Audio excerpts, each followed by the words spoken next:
我々もこのトークライブ月1でやらせてもらいますんで、次が8月31日31、はい、はい、大事に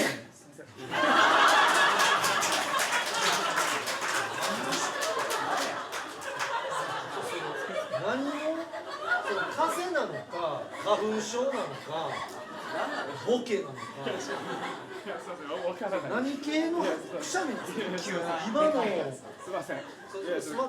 なんか最初からやってたらなんか今日体調悪いかなと思って最後の最後ちょっと急にデカめの急に来たんです。抑えられない。すみません。抑えられなくて急にすみません。いやいや単発です。すみません。単発。